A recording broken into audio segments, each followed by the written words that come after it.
அண்மை செய்தி. கலவரத்தை தூண்டும் வகையில் பேசியதாக சீமான் மீது தொடரப்பட்ட வழக்கில் சீமான் நேரில் ஆஜராவதிலிருந்து விலக்களிக்க முடியாது என சென்னை உயர்நீதிமன்றம் தெரிவித்திருக்கிறது. கடந்த 2019 ராஜீவ்காந்தி குறித்து வன்முறையை தூண்டும் வகையில் பேசியதாக காவல் நிலையத்தில் சீமான் மீது வழக்கு பதிவு செய்யப்பட்டது.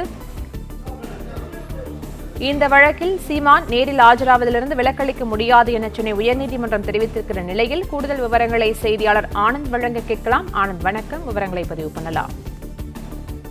வணக்கம்.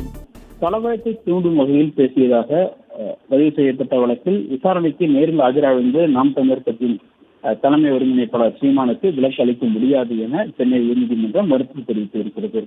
கடந்த 2019ஆம் ஆண்டு விக்கிரவாண்டி தொகுதிக்கு நடைபெற்ற இடைத்தேர்தலின் போது நாம் தமிழர் கட்சியின் வேட்பாளரை ஆதரித்து பிரச்சாரம் செய்த சீமான் மறைந்த முன்னாள் பிரதமர் ராஜீவ்காந்தியை குறித்து சர்ச்சைக்குரிய வகையிலும் அவதூறாகவும் வன்முறை தூண்டும் விதமாகவும் பேசியதாக காந்தனூர் காவல் நிலையத்தில் காங்கிரஸ் மாவட்ட தலைவர் புகார் அளித்தார். இந்த புகாரின் அடிப்படையில் விக்கிரவாண்டி நீதிமன்றத்தில் வழக்கு விசாரணை நடைபெற்று வருகிறது.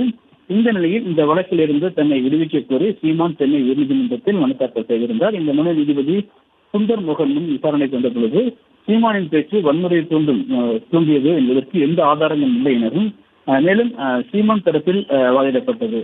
இந்த வழக்கில் விசாரணைக்கு ஆஜராகாததால் சீமானுக்கு எதிராக பிடிவாரண்ட் பிறப்பிக்கப்பட்டுள்ளதாகவும் எனவே அவரை நேரில் ஆஜராவிலிருந்து விலக்களிக்க வேண்டும் எனவும் கோரப்பட்டது.